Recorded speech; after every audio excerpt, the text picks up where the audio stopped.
ان کا رشتہ لے کر صدیق آئے، یا رسول اللہ میں خواہش مند ہوں، آپ چپ رہے۔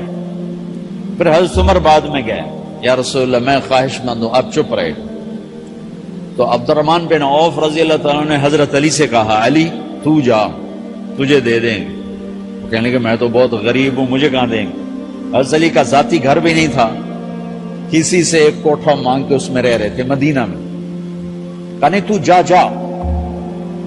تو یہ مسجد میں پہنچے، اللہ کے نبی کو دیکھا تو ایسا روب طاری ہوا کہ بولے ہی کچھ نہیں۔ اللہ کے نبی کو تو پتا ہے کہ کیا ہے اور کس لیے ہے۔ تو آپ نے کہا علی کیسے آئے؟ چپ۔ کہا لگتا ہے فاطمہ کے رشتے کے لیے آئے ہو؟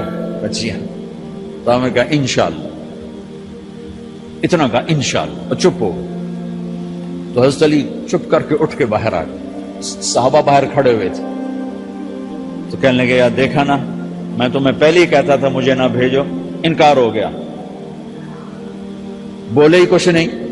تو حضرت عبد الرحمن بن عوف کہنے لگے جنہوں نے بھیجا تھا وہ کچھ تو کہا ہوگا، کہ بس انشاءاللہ کہا تو اللہ کے بندے ہاں ہو گئی، نبی کی انشاءاللہ ہاں ہوتی ہے، یہ ہاں کیوں نہیں کی؟ سبحان اللہ، اللہ اکبر، یہ ہاں کیوں نہیں کی؟ گھر گئے، فاطمہ علی کا رشتہ آیا ہے کر دوں، اس لیے ہاں نہیں کی۔ ہم تو بیٹیوں سے پوچھتے ہی نہیں، عیب سمجھتے ہیں بیٹیوں سے پوچھنا۔ جی میں گاں نو بن چھڑیا کلے نال، ایویں اسی دیاں نو بن چھڑنے کلے نال۔ مجھے ایک اپنی مطلب برادری لیول کے ایک خاتون کا فون آیا کہ مولانا پڑھایا مجھے لاہور میں اچھے کالجوں میں، اور میری منگنی کرتے وقت مجھ سے پوچھا ہی نہیں، اور ایک شرابی سے منگنی کر کے مجھے اطلاع دی اسی تیری منگنی کر چھڑی ہے، فلانی تاریخ نو تیرا نکاح بھی ہونا ہے۔ مجھے آج تک گلہ ہے، پوچھ لیتے، اگر نہیں پوچھا تھا چلو میں انہاں ساڑھے پنجاب وچ کوئی نہیں پوچھ دے، گاں موج دی طرح ٹور چھڑ دین، تو چلو اتنا تو ویکھ لیں دے بھی کم از کم شراب تا نہ پین۔ ایک شرابی نال میرا نکاح کر چھڑ، ساری زندگی اڈیاں رگڑ رگڑ میری گزر گئی۔ علی جیسا رشتہ آیا ہو تو اوپر سے حکم بھی آ چکا ہو کہ علی کو ہی دینا ہے، اور پھر آپ فاطمہ سے پوچھیں فاطمہ تیرا رشتہ آیا ہے علی کا کر دوں؟ حضرت فاطمہ نے ہاں کی تو پھر مسجد تشریف لائے۔ یہ آپ کو معاشرت سکھائی جا رہی کہ بیٹیوں سے بھی پوچھو، زندگی انہوں نے گزارنی ہے، تم نے تو نہیں گزارنی۔ بس میری غیرت دا سوال ہے، میں اتنا ہی کرنا نہیں تھا بیٹھی رہے۔ میری اپنی فیملی میں اتنی عورتیں بوڑھی ہو کے قبروں میں چلی گئیں، بس اتنا ہی کرنا نہیں کرنا تھا بیٹھی رہے، وہ بیٹھی رہ گئیں۔ یہ ظلم و ستم ہے جو تمہاری عدالت میں بھی نہیں آتا، کوئی کیس بھی نہیں ہوتا، لیکن اللہ کی عدالت میں کیس درج ہو چکا ہے کہ میرے نبی نے علی جیسے داماد کے لیے بھی پہلے پوچھا، حالانکہ سارا ہو چکا ہے۔ ابھی بتاتا ہوں میں۔ فاطمہ بیٹی علی کا رشتہ ہے کر دوں؟ انہوں نے کہا کر دیں، پھر کہا بلاؤ۔ پھر علی آئے، علی جمع کرو لوگوں کو، مسجد ساری بھر گئی، تو آپ ممبر پر تشریف فرما ہوئے، حضرت علی کو ایسے سامنے بٹھایا، کہا لوگوں مجھے جبریل اللہ کی طرف سے پیغام دینے آئے ہیں کہ میں اپنی بیٹی فاطمہ کا نکاح علی کے ساتھ کر دوں۔ آسمان سے وحی بھی آئی ہو اور پھر بھی پوچھا جائے یہ میرے نبی کی بات ہے۔ ہم تو پوچھنا عیب سمجھتے ہیں، اسے ذلت سمجھتے ہیں۔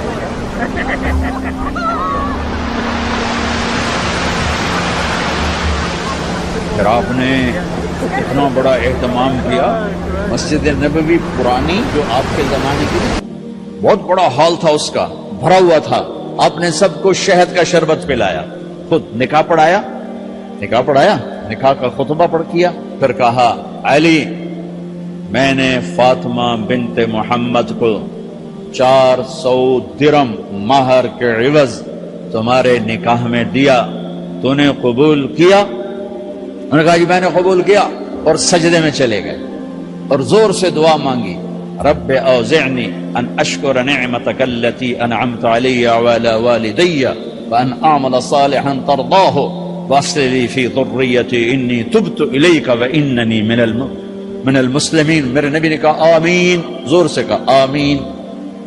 نکاح ہو گیا. رخصتی ہوئی 6 مہینے بعد، 1 مہینے بعد، 1 سال بعد. 3 روایات ہیں، فوراً 4 روایات، لیکن زیادہ صحیح ہے دیر کے بعد، فوراً نہیں ہوئی، کچھ عرصے کے بعد رخصتی ہوئی. حضرت عقیل آپ کے بھائی وہ کہنے لگے علی اب رخصتی ہو جانی چاہیے. تو یہ دونوں مل کر آئے سلمان فارسی کے پاس کہ سلمان بھائی ہماری رخصتی کروا دو. سلمان فارسی کا بڑا احترام تھا. انہوں نے جا کر بات کی ام سلمہ رضی اللہ تعالیٰ عنہ سے. ام سلمہ نے بات کی اللہ کے نبی سے کہا ہاں آ جائے، لے جائے، آ جائے لے جائے. تو علی رضی اللہ تعالیٰ عنہ اپنی اونٹنی لے کر آئے. تو حضرت علی کا گھر وہ کرائے پر گھر تھا ایک کونے پر. تو وہاں اسماء بنت امیس اور ام ایمن گئیں اور اس کے فرش کو لیول کیا، فرش میں سرخ مٹی ڈال کے اس کو لیول کیا اور دیواروں کی پوچھا پاچی کی اور وہاں کھوٹیاں لگائیں کپڑے ٹانگنے کے لیے. آپ نے حضرت عائشہ، حضرت ام حبیبہ، حضرت ام سلمہ سے فرمایا تمہیں پتہ ہے نا مجھے فاطمہ سے کتنا پیار ہے، اسے دلہن بناؤ. دلہن بنانا بھی سنت ہے، دلہن بناؤ، سو دلہن بناؤ. تو آپ کو دلہن بنایا گیا. پھر علی رضی اللہ تعالیٰ عنہ تشریف لائے سلمان فارسی اور عقیل کے ساتھ. اونٹنی کو دروازے پر بٹھایا تو آپ نے علی کا ہاتھ پکڑا، اندر تشریف لے گئے اور فاطمہ کا ہاتھ پکڑ کے علی کے ہاتھ میں دیا اور کہا بیٹی مجھے اپنے خاندان میں جو سب سے زیادہ محبوب تھا میں نے تیرا ہاتھ اس کے ہاتھ میں دیا ہے. پھر کہا علی تجھے نبی کی بیٹی مبارک، نبی کی بیٹی مبارک. پھر آپ نے سے پیالے میں پانی منگوایا اور اس میں آخری 2 سورتیں پڑھ کے دم بھی کیا، تھوک بھی ڈالا. پھر اس میں سے انگلیاں ڈال کے ان کے سینے پر چھڑکا تو دونوں پی لو، دونوں کو پلایا. پھر باہر تک چھوڑنے آئے. حضرت علی نے آپ کو اونٹنی پہ بٹھایا. آپ نے 2 عورتوں کو ساتھ بھیجا، ام ایمن اور اسماء بنت امیس. یہ چھوٹی سی بارات جا کر علی کے گھر اتری اور آپ نے حضرت علی سے فرمایا کہ میں عشاء پڑھ کے آؤں گا، میرا انتظار کرنا ہے. تو عشاء کی نماز کے بعد آپ تشریف لے گئے. آپ نے دوبارہ پیالے میں پانی منگوایا اور اس پر آخری 2 سورتیں پڑھ کے دم کیا. پھر ان کے سینے پر چھڑکا، یہاں بازوؤں پر چھڑکا اور کمر پر چھڑکا اور دعا دی اللہم اسجدہما وجمع شملہما وبارک علیہما واخرج منہما ذریۃ صالحہ. یہ دعا دی آپ نے اس وقت کہ میرے مالک ان کے جمع ہونے میں برکت عطا فرما اور ان کو سعادتیں عطا فرما اور ان کو نیک اولاد عطا فرما. یوں میرے نبی نے اپنی بیٹی کو رخصت فرمایا. اگلے دن آپ نے حضرت علی کو بلا کے فرمایا علی ولیمہ بھی کرنا ہے. کہنے لگے یا رسول اللہ میرے پاس تو کچھ نہیں. تو آپ نے کہا تو سعد بن ابی وقاص کہنے لگے یا رسول اللہ میرے پاس ایک چھترا کھڑا ہے، چھترا لاؤ. ذبح کیا گیا. آپ نے اس میں چھوارے ڈلوائے، قورمہ بنوایا، قورمہ، اور اپنی طرف سے حضرت علی کو پیسے دیے کہ جاؤ چھوارے، گھی، شہد خرید کے لاؤ. تو علی رضی اللہ تعالیٰ نے 5 درم کے چھوارے خریدے اور 3 درم کا شہد خریدا اور 1 درم کا گھی خریدا. 9 درم تھے ٹوٹل. تو آپ نے کافی سارا آ گیا تو چھواروں کی گٹھلیاں نکلوا کے ان کو پسوایا، پھر شہد اور گھی میں ملایا اور ایک سویٹ ڈش تیار کی اور اس کو حضرت علی کے ولیمے میں آپ نے اپنی طرف سے پیش کیا. تو اس دن تازہ روٹی جو کی پکائی گئی اور دیگ پر میرے نبی خود بیٹھے کھانا کھلانے، تقسیم کرنے خود بیٹھے. اب ایک چھترا ہے، 13-14 کلو گوشت ہے، 15 کلو، تو 50 آدمی کھا لیں گے. آپ نے کہا سارے مدینے کو دعوت ہے، سارے مدینے والے جتنے بھی آئے اور میرے نبی خود دیگ سے نکال کے کھلاتے رہے. سارا مدینہ ولیمہ فاطمہ کا کھا گیا اور دیگ بھری پڑی تھی. تو ولیمے میں تکلف جائز ہے، سادگی بھی جائز ہے. سادگی بھی سنت ہے، تکلف بھی سنت ہے. ہاں جو ہماری خرافات ہیں، فضولیات ہیں، یہ تباہ کن ہیں، ان سے بچنا بڑا ضروری ہے. اور بھائیو کسی کی شادی ہو، جس کی بیٹی کو لے جا رہے ہو، اسے عزت دینا. اور یہ جو جا رہی ہے یہ ان کو اپنا ماں باپ سمجھے، اپنے خامن کے ماں باپ کو اپنے ماں باپ سمجھے. جاتے ہی لکیریں لگانا نہ شروع کر دے، میں وکھرا کرتے نوائدے کرتے نوائدے کر. وہ اپنے گھر کا ایک فرد بن کے زندگی گزارے. جو لے کے جا رہے ہیں ان کے ذمے ہے کہ اس کو بیٹی بنا کے لے جائیں. سسرال جو ہوتے ہیں وہ ہمیشہ عیب دیکھتے ہیں، خوبیوں انہیں نظر ہی نہیں آتی. تو کھٹ پٹ تو ہوتی رہتی ہے، کوئی ایسی بڑی بات نہیں. کھٹ پٹ کو صلح میں بدلو، مزید لڑائی جھگڑا نہ بڑھاؤ. میرے نبی حضرت فاطمہ کے گھر آئے، دیکھا تو آپ اداس بیٹھی. آپ نے کہا فاطمہ بیٹی کیا ہوا؟ کہ میرا اور علی کا جھگڑا ہو گیا. اچھا. خود گئے بیٹی کے باپ ہو کر، دیکھا تو حضرت علی مسجد میں سوئے ہوئے تھے.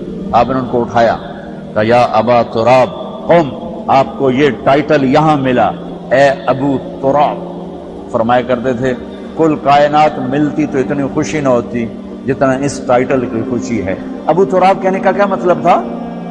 کہ اظہار محبت کے لیے ایسے ٹائٹل دیے جاتے تھے. تو ابو تراب کہہ کر یہ میسج دیا کہ میاں بیوی کی لڑائی ہوتی رہتی ہے، میں تجھ سے ویسے ہی محبت کرتا ہوں جیسے پہلے کرتا تھا. یہ میسج دیا اس نے. اب حضرت علی کو لائے اٹھا کر اور گھر میں تشریف لائے. نہ علی کی سنی نہ فاطمہ کی سنی. ہاں بھائی علی کی مسئلہ ہے، ہمیں فاطمہ کیا مسئلہ ہے؟ یہ مسئلے سن سن کے بھی زیادہ لڑائی ہو جاتی.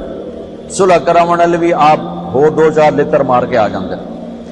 تو میرے نبی نے کیا کیا؟ سبحان اللہ، زمین پر لیٹ گئے. ادھر علی کو لٹایا، ادھر فاطمہ کو لٹایا. علی کا ہاتھ اپنی ناف پہ رکھا، فاطمہ کا ہاتھ ان کے ہاتھ پہ رکھا، اور بیٹی کے ہاتھ پر اپنا ہاتھ رکھا. پھر فرمایا کہو ہماری صلح ہو گئی. علی کہو، فاطمہ کہو. دونوں نے کہا ہماری صلح ہو گئی. آپ اٹھے، خوش خوش باہر آئے، چہرہ ایسے گلاب کے پھول کی طرح. صحابہ نے عرض کیا یا رسول اللہ آج آپ بڑے خوش نظر آ رہے ہیں. فرمایا علی و فاطمہ کی صلح کرا کے آ رہا ہوں. تو کھٹ بٹ ہو جانا تو کوئی بڑی بات نہیں ہے. مطلب یہ وہ گھر ہے، میں اس گھر کی کیا تعریف کر سکتا ہوں.